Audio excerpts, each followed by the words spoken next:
Hello and welcome to the show. I'm JJ Flazanes, your host. Thank you for downloading today's episode. Today's show was a real treat for me. I got to interview the author who probably changed it all for me. When I saw her on Oprah and got her book and read her book, I know my life had shifted and I was looking at things very differently. And it brings me back to, because this is a long time ago, it was over 20 years ago, but wanting to have her on the show, wanting to connect, have this conversation also reminds me of my job in the world and how when I selfishly put this show out to talk about law of attraction, to talk about being responsible for your emotions and your feelings and your vibration, your frequency, and learning how to problem solve yourself and get your needs met and really try to empower those that were looking for relief and hope, just like I was doing at the time, I take for granted the impact that the show makes as well. And I want to start off by reading a fan letter that I got a couple days ago. And I asked him if I could read it. And of course, he said yes, and that I could use his name. And the reason why I'm wanting to share this with you is because I'm about to move into some new areas, and there will be an invitation for you to join me in many of them. Some of them will be in ways that will better not only you, but your family and those around you. And some of them will be ways in which you can contribute to making a bigger difference on the planet and with helping others, people that you don't know. And they're going to come in the next 6 to 9 months, these different invitations, and just notice in your body when you hear one, if it feels right for you. And I hope that you'll join me on one of these different journeys. This show has definitely allowed me to express, to process, to share, to explore all kinds of things and to touch lives that I didn't even know that I would be doing. And for that, I am truly grateful. So I got this on Tuesday, November 5th. Good day. I have so much to say. I just yesterday discovered your Spirit, Purpose, and Energy podcast. Recently, I've been reawakened and I felt the need to listen to something relating more to spirituality and energistics. Typically, I find myself listening to Dungeons and Dragons podcasts or game development podcasts, but I've been feeling that that's pulling me away. For years, I've been struggling to figure out what I'm supposed to be doing with my life. I started listening to your podcast with the Hero's Journey episode, and it really resonated with me. I felt a call many years ago to be an influencer in the realm of spirit and magic, but I have been very stubbornly refusing it. Recently, the spirits have reached out to me through new people in my life who have the gift of being a messenger. I have been made to face that there is a part of me that I have been actively, unknowingly suppressing, and that is a big part of why I feel so unsatisfied with life. I find myself sitting adrift in a boat with no sail, on the ocean with no land in sight, and a clouded sky. Which way do I go? What's the next step? This is the junction that I met you at. I asked for guidance, and you arrived. I've gone back to the beginning of your podcast and have started listening to the first 5 episodes or so. I haven't been counting. I have the luxury of being able to do this in my warehouse job, and I feel like I'm coming to life. I'm being reminded of things I knew and being guided towards new things to learn. I'm in love with your podcast. Anyway, I thought I'd reach out to say hi and share a little of who I am and what your podcast means to me. I don't usually take up that particular invite when it's issued by podcasters, but I feel so strongly about yours that I absolutely had to reach out. I hope all is well, and I'm certainly wishing you the best. Thanks for being my beacon on the lonely sea. Charlie Griffin. And then Charlie wrote back when I asked him if I could share this, and he said, wow, yes, for sure. You're welcome to use my name too. Thank you for the privilege. I have to say the impact that your show has been on me is profound. Just a couple of weeks ago, I was saying that I hate my job and that I'm trapped. If I didn't have to support my family, then I would quit in an instant. But the last couple of days, listening to your podcast, I've been so uplifted. My language has become more positive and I feel more compassionate. I've also been moved to start processing resentments that I've been holding on to that I didn't even realize I had. I really can't say enough positive about you and your show. I truly appreciate you giving this gift to the world. Be blessed and continue to bless others. Thank you, Charlie. It meant a lot to me to get this. because it's nice to know that you listened to the show one day and you were so moved that you wrote to me the next day. I feel the same way about the guest that we're having on today, Dr. Chérie Carter-Scott. When I first saw her on Oprah and read her book and the 10 rules for being human, which, by the way, today's episode, we actually don't even cover the 10 rules for being human. So I will do a solo episode covering the 10 rules of being human. Now, you are welcome to buy the audiobook. You're welcome to buy the hardcover book or the softcover book of Life is a Game, These Are the Rules. In fact, I would highly encourage you to do so. But if you want to hear my take or a shortened version of the 10 rules for being human out of the book, I will be doing a solo episode that will reside in the Inner Circle membership.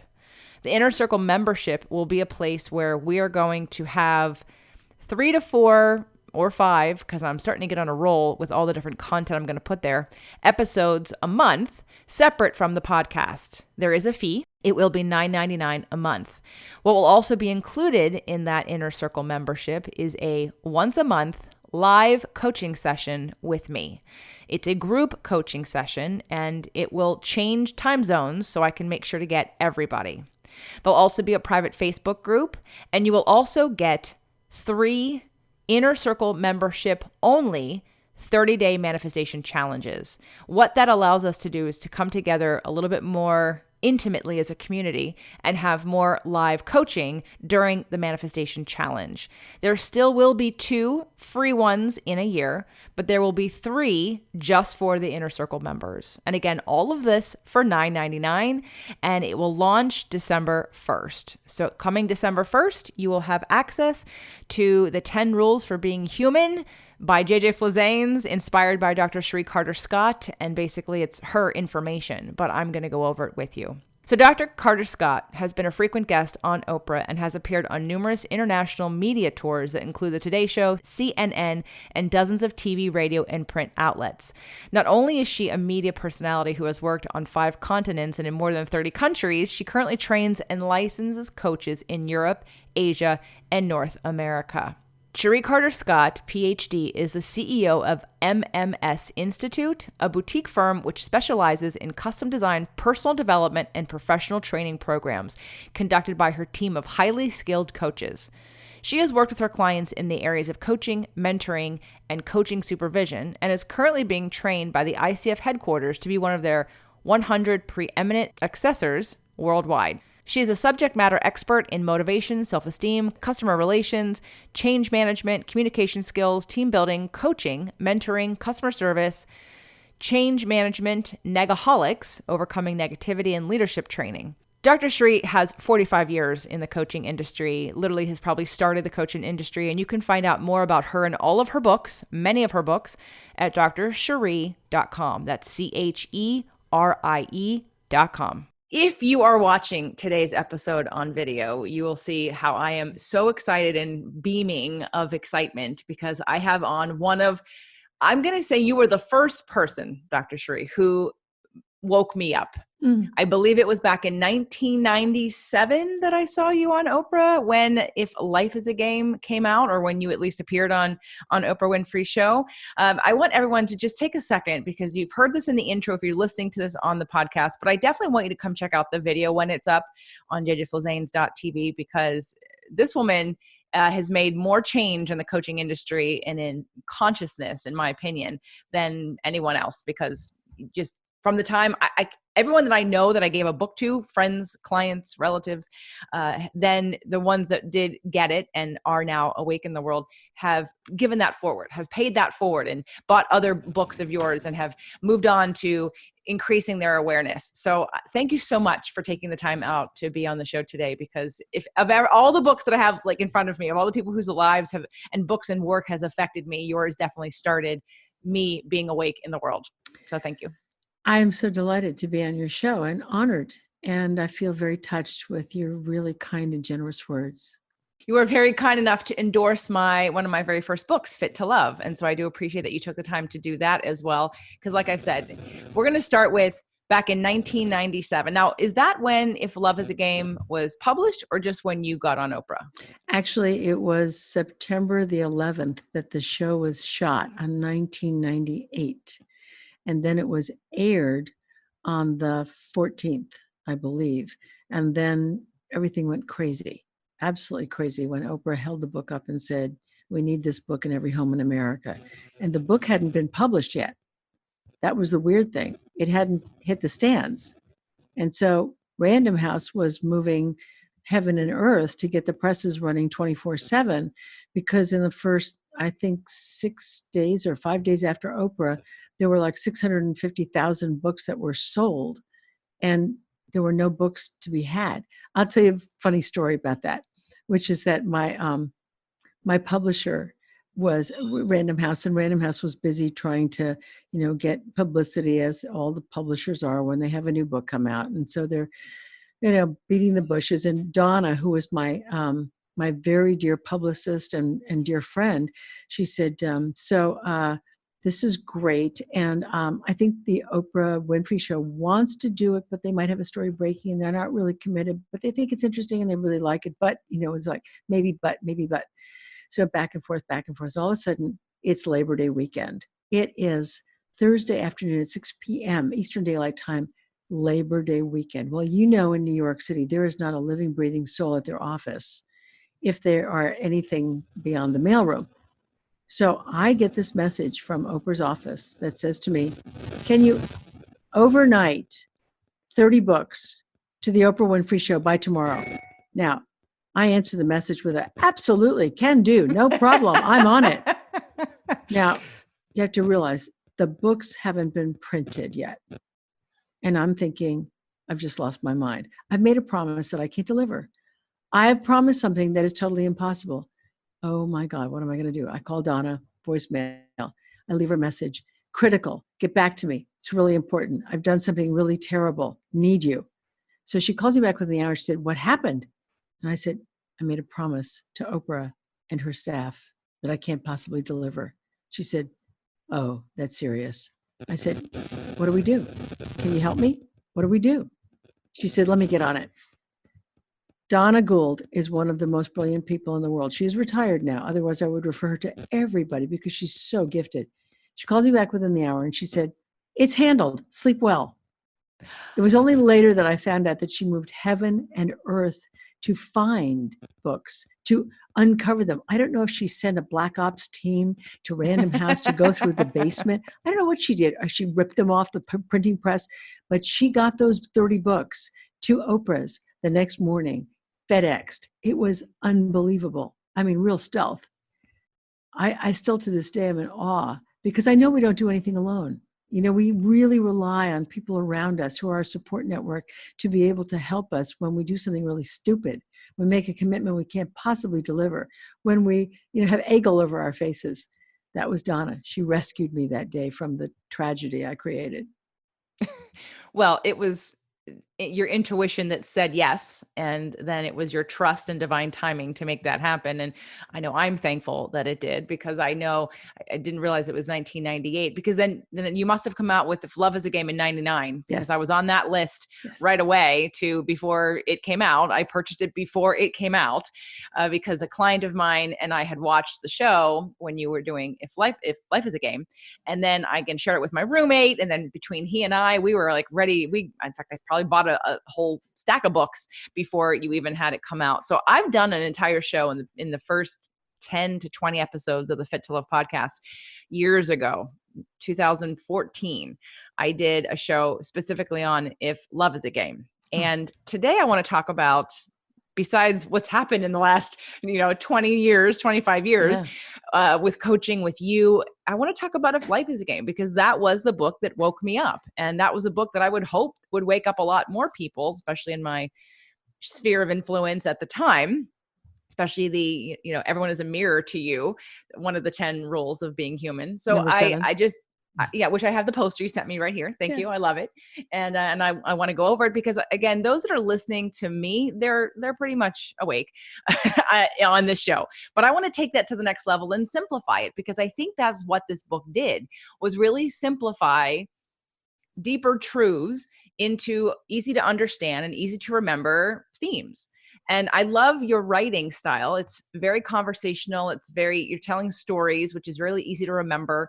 And it's so fast and easy to read. The books are a pleasure to read, and they're super impactful, even though that they seem like this is really easy. Oh, I get that. But if you really think about the concepts, they could be life-changing.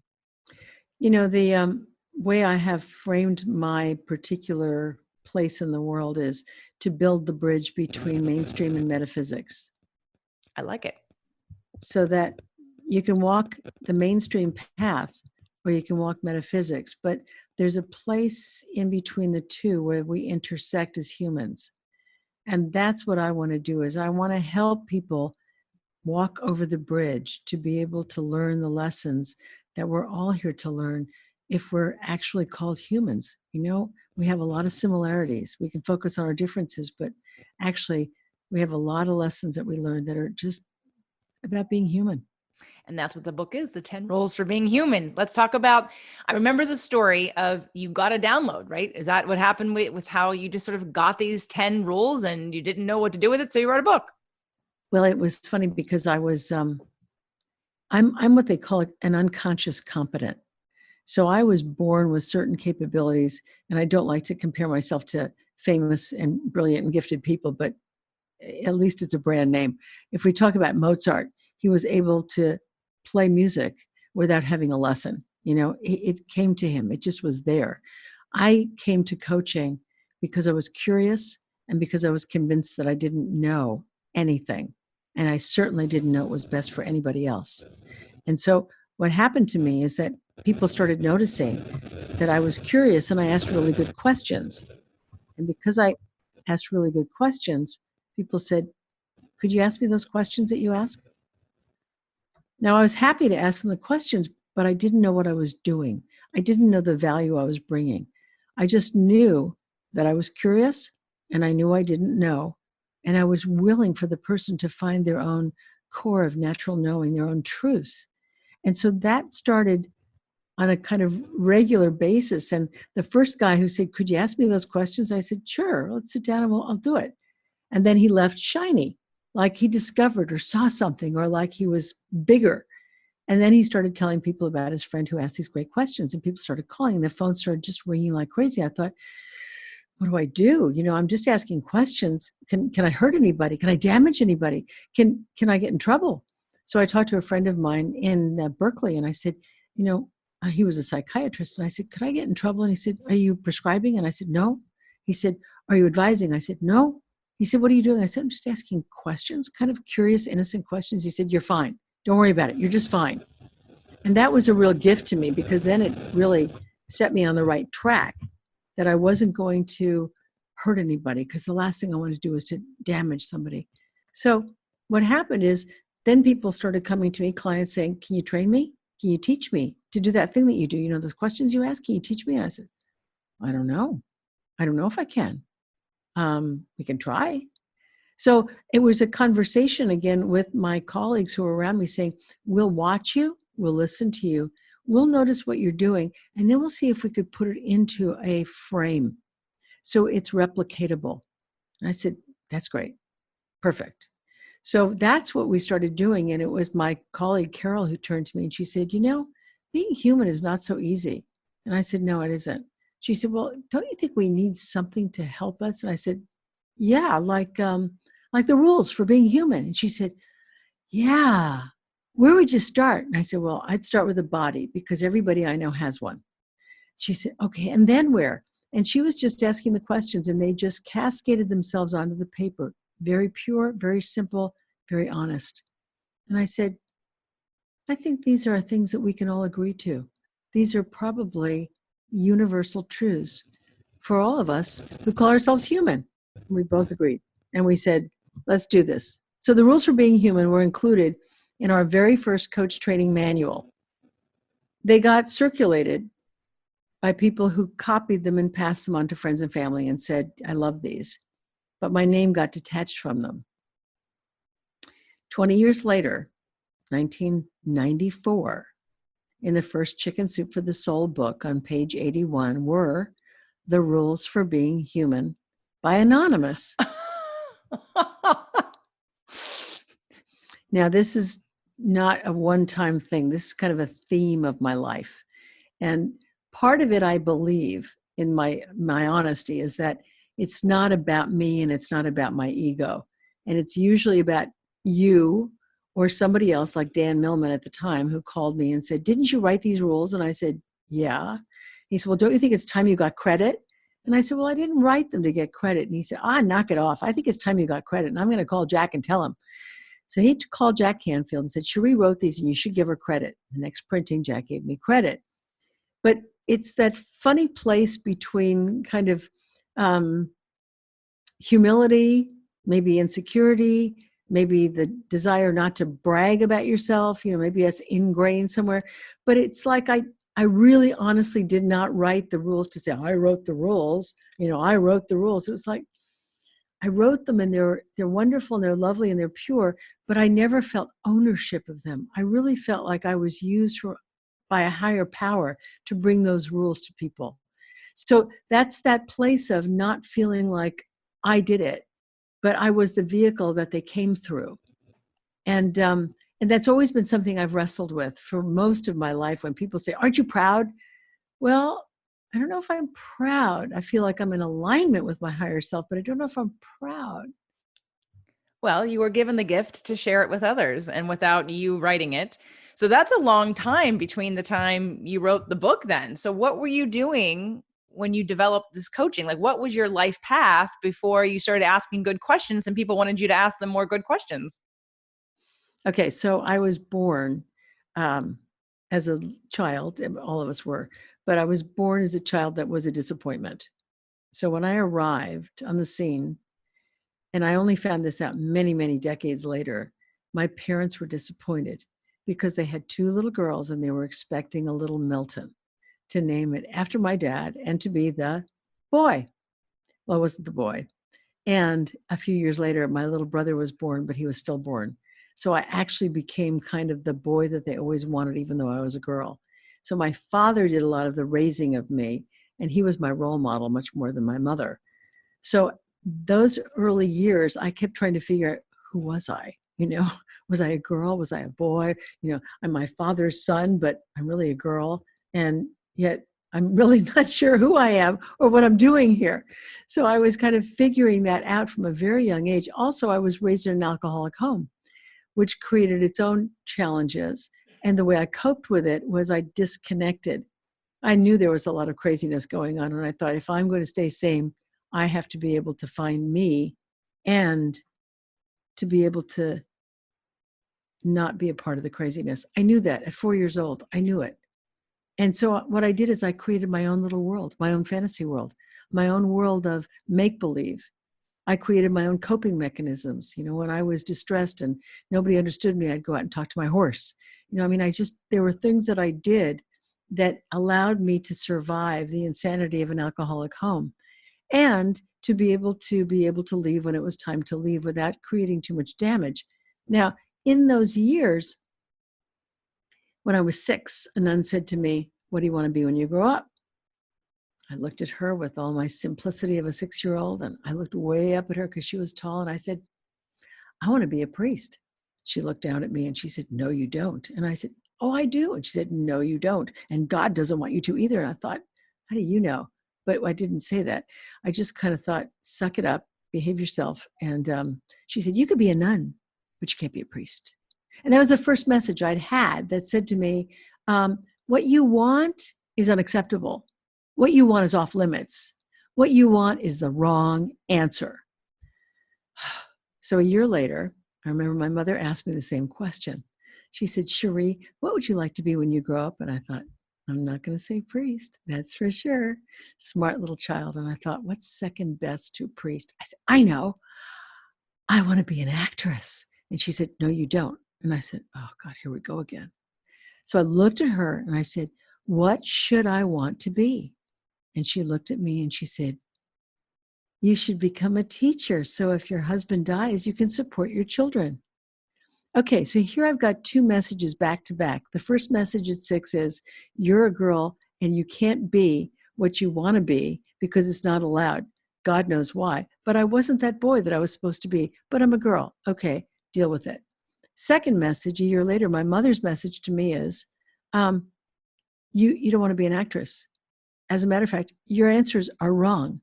And I'm going to give you the right answer that you're going to have. That's your golden passport. So when anybody asks you what you want to be, you can say, I want to be a teacher. So if my husband dies, I can support my children. And that was the right answer for the next 12 years. Now, was it my answer? Not exactly. It was my mother's answer, but it got me through a lot of embarrassing situations until she died. She died when I was 20. Now, when she died, I thought, what am I supposed to do in life, in the world? Well, I mean, what can I do? What do I have to offer? My mother's not here. She told me I was supposed to be a teacher. Maybe I should go become a teacher. Well, I got my teacher training in college, and well, I could become a teacher, so I became a teacher. Wasn't exactly it. I felt like I was more of a policeman in the classroom than a teacher. So then, after my mother died, I became an actress because she did say the words over my dead body. And I didn't want to take her literally, but I went back to New York, and somebody I'd worked with in summer stock gave me an opportunity to work in the New York Public Theater under Joe Papp and get my equity card and become an actress. And then one day I woke up and I had this incredible moment of defining moment. And it said, your work is to give back. It's not about you. So as an actress, it was about me. It was my headshot. It was my resume. It was my acting. It was my performance. It was people loving me. It was all about me. But when I heard, it's not about you, it's about giving back, then I had to look and see what I had to offer. What could I contribute? And I was, at that place called, I don't know. I just don't know what I have to offer. I mean, I really don't. I wasn't a priest. I couldn't become a priest. Actress wasn't it. Teacher didn't seem to be it. And I didn't have any other resources. So I started asking everybody I knew what they thought. Tell me what you think. What should I become? What should I do with my life? And they said, real estate broker. Maybe you should go into law. Maybe you should become a doctor. Maybe you should sell vitamins. I mean, they had 92 different answers for me. And none of them really resonated or connected with me. And I thought, oh, this is really hard. What am I doing here? What's my purpose in life? I watched my mother drank herself to death, and I don't want to do that. But what I really want is to be able to fulfill my destiny and find my purpose. And that's when I started getting messages, and my messages were, number one, you are a catalyst. I thought, catalyst. I'm not really sure what catalyst means. I don't actually use that word very much, but it sounds good. Okay. Second message, you are to work in growth and development. I knew what that was. That was clear to me. Third message, you have a gift for working with people. Okay, so I'm a catalyst who works with people on their growth and development. Now, do I put that on a business card? I'm a catalyst. I work with people. No, sounds really weird.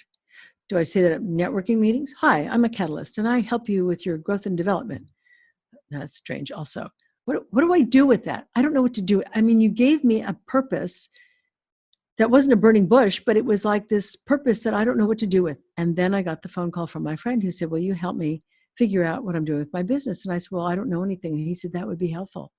I said, you're going to pay me knowing full well that I don't know anything? And he said, yes, I will. And I said, I accept. He was my first client.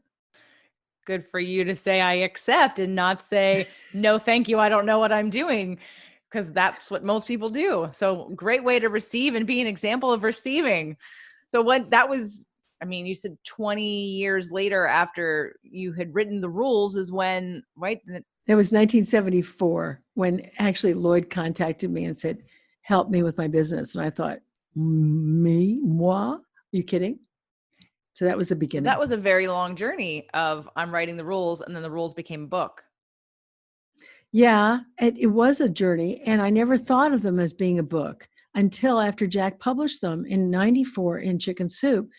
And then 30 people contacted me and said, could I use your rules as an outline skeleton for the book I want to write? Now, sometimes I'm a little slow. I admit it. I really am. I don't get the blinding flash of the obvious.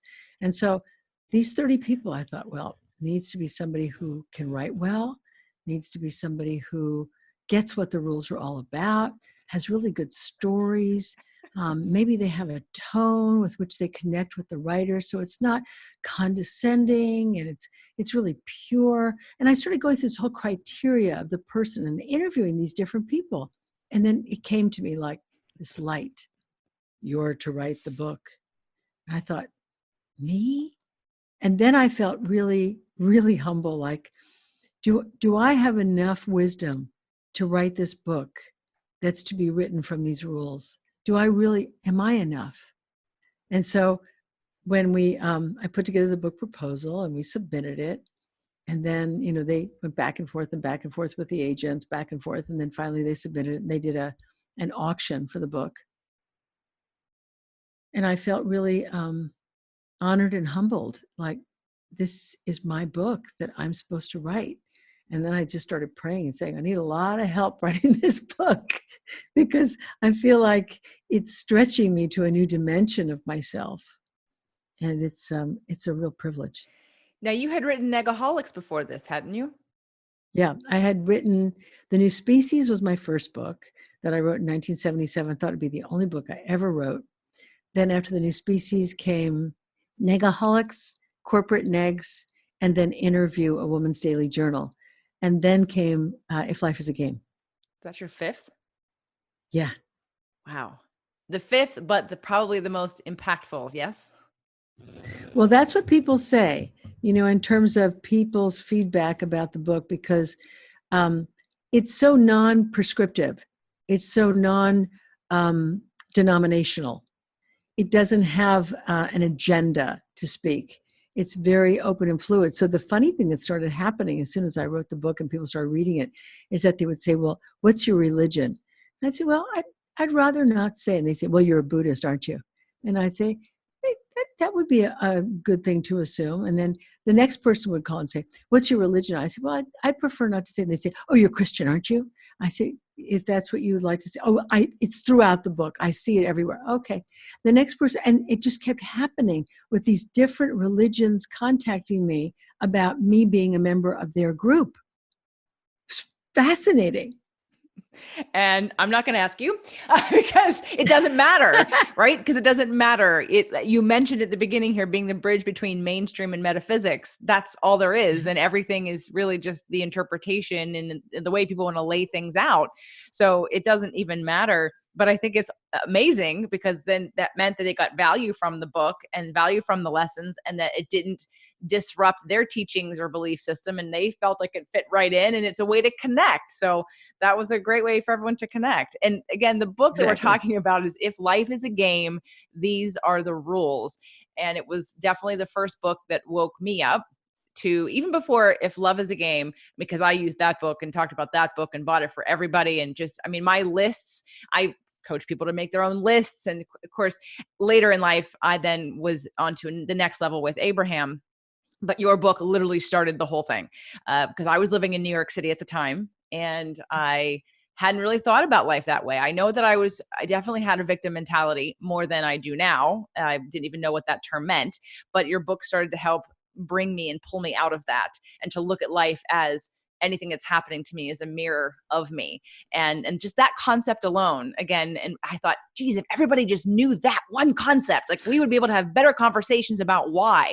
Like I just recorded a show about intuition and business growth and talked about asking the question when I was younger, because I also was an actress, but even before that, just asking myself as a teenager, why do I feel this way? Why did I interpret it that way? Why am I reacting this way? What happened? Like I just being reflective on my behavior. And I know for a lot of people, they're just in their behavior. And so I feel like your book started this whole wave of consciousness. And I know you're known as the mother of coaching. And so I want to talk a little bit about what's happened in the last 25 years since that book came out, and since your coaching practice and you developed coaching and the movie and your relationship with Jack Canfield and everything. It's just been massive. Yeah, it has been. And the funny thing is that it's like this invitation. I've constantly been put on the stage or in the show, in the movie, in the something, and I'm not bad at it. I'm not bad at media appearances, but it's not something I crave. I don't crave the attention.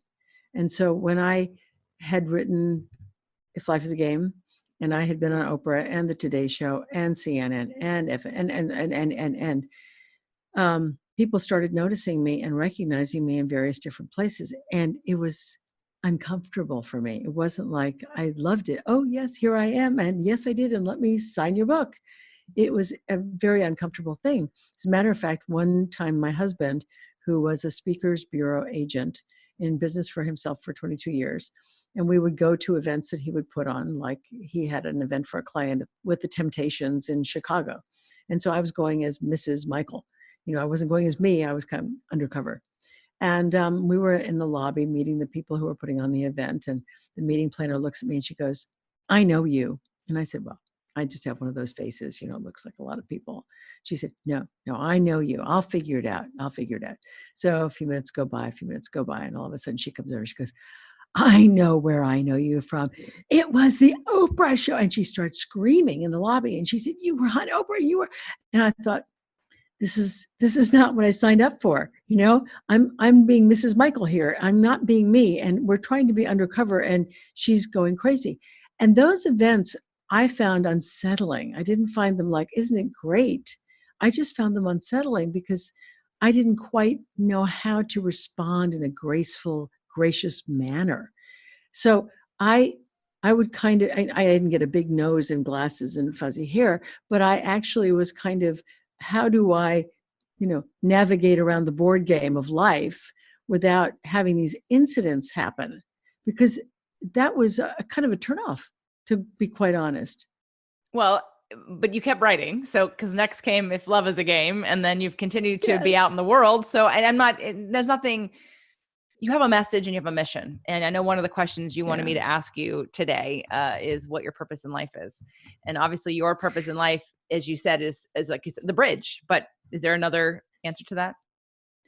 Yeah, absolutely. There could be 20 answers, but really my answer is to be able, as you say, to help people wake up in a gentle way, to wake up to the realities of what they're here to do, their gifts, their contribution, their purpose in life. And my other real purpose is to train the very best coaches on earth, who have that pure intention and that willingness to lift people up to that place where they shine. So that's what really makes my heart sing more than anything. When did you develop the coaching program? 1974. Oh, that you were coaching other people? Yeah. And has that business just continued to grow with every book, with every appearance, with every... It's a little bit like if you look at a bar graph, like the first thing that I started doing was coaching Lloyd and all these people who started coming to me. And then they started saying, "Can you teach me how to do that?" And it was like, we'll figure it out. So then we started putting together like a beta program, testing it out, seeing what worked. And there were 18 people who were willing for me to kind of experiment on them to see if they could quiet the voices of their minds, connect with their essential selves, be fully present for another person, set their judgments aside, and allow that person to discover and uncover their truth. And that was the process that we went through of designing the MMS coach training back in 1974. So I had several people who had volunteered as my guinea pigs. And then in 75, and then it started just evolving, and people telling their friends, "There's this program." And I learned to quiet the voices in my head. This program, and I'm learning to, la, la, la. But it was all very much confidential, private, behind the scenes, in small groups of 20 or less, to be able to do the magic. And in those days, in the early days, it was not even called coaching. We didn't know what to call it. It was kind of like Chérie does her magic. People didn't know what to call it. So people would come to me and they'd say, "Can you do your magic?" And I said, well, we'll see. And consistently, people kept leaving my office with that look of, like, I took Windex and polished their souls, and they were shining. And it was really cool. But I, as I said before, I was an unconscious competent. I didn't know what I was doing right. But when the people started studying me, Carol and Kathy and Linda, they started studying what I was doing, and they said, oh, this is what you're doing. You're suspending judgment. Oh, what you're doing is creating a safe environment. That emotional safety that you provide creates an opportunity for somebody to say anything, their heart's desires, their wishes, their hopes, their dreams.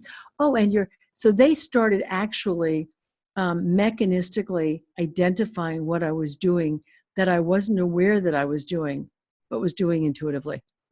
It's brilliant. I know you're a Gemini. Do you know your moon sign by chance? Cancer. Oh, okay. Oh, that's great. Yes. So that's the mothering. That was the safe space. That's the tell me all your problems. Let me hug you energetically and allow you that safe space. Okay. Well, that makes sense. I just really appreciate the simplicity and the heart that comes along with what it is that you do, and that you've started this movement of coaching, so to speak. And if you had to share with everyone listening, because this is not the end of this conversation, this is the start of our conversation, provided I can follow you around the earth to get us on the same time zone, somewhere to meet in the middle here to have another conversation, because I want to share what you're doing in the world with your happiness operating system and with the coaching and with all the books. We barely even talked about the book. I'm gonna have to do another solo show, just talk about your book. But if there was anything from that book or from the lessons that you've learned to today, what would you tell someone listening right now who is struggling in any way? Just an overview. What I would say was, your relationship with yourself is the most significant relationship that you will ever have in this lifetime. And the way you treat yourself, the way you talk to yourself, the way you honor or care for or about yourself is so critical that maybe you want to start having a relationship with yourself by writing down your thoughts, your feelings, just to be able to notice what's going on the inner world. Because the inner world is hidden from us. And if it's hidden from you, that means you're hiding from yourself. So to be able to make the first steps into connecting with the truth about you, who you are, maybe you want to just write to yourself. Thoughts, feelings, words. Forget about the punctuation and grammar. Just write whatever's there in your heart and allow yourself to be kind and gentle and supportive of you. Great advice for all of us, no matter where you are on the path. I think practicing gratitude and self-acknowledgement in a loving, compassionate way, and to allow ourselves that safe space to just allow whatever thoughts and feelings are coming up is perfect for everyone at all stages. So thank you for that. Now, there's so much going on. If you were to tell everyone listening how they could get more information, would you send them to drcherie.com? drcherie.com is probably the best way. That is my website. And it's the way that people can kind of connect with what I'm up to, what I'm doing, where I am. They can get on the mailing list. They can reach out to me. Pretty much we respond to everybody who reaches out to us, because we think that that's a respectful thing to do, because people take their time, and we want to make certain that they hear from us and notice us. I mean, I have every different way that people can participate. As a matter of fact, from expensive coach trainings to free coaching sessions on Facebook, I have everything across the board depending upon the budget. So that's where we want to make certain that the work is available and accessible to people globally with whatever resources they have. So in terms of the free resources, would they find that on drcherie.com, or where other social media platforms can we find you? Well, I'm on Facebook. I'm on LinkedIn. I'm on Instagram. I think most of them. They can reach out to me on whatever they're comfortable with. But I think the key thing is making certain that they say what they want and how we can help. And then we can accommodate them. Because, I'm doing trainings like this last month. I've been doing trainings in North America, Europe, and in Asia. And we always have students who are looking for people to coach. So even if they didn't want to coach with me on FaceTime, I could turn them onto one of my students, and they could do a session with them. So there's a plethora of opportunities, and you don't have to hold back if you have limited resources. You just reach out and you say, help. I need help with this. I need help with that. And there are 4 things that I say to most of my clients. I say, desire, willingness, belief, and commitment. You have to have the desire to have what you want. You have to have the willingness to do something different than what you've already done. You have to have the belief that it's possible for you to be able to have a life that you really want to be living, that you are delighted to live. And commitment is the final one. Don't give up. Hang in there. couldn't have found a better thing to end on, a better mantra to end on. I think that was beautiful, Dr. Chérie. This was a pleasure for me, like you don't even understand.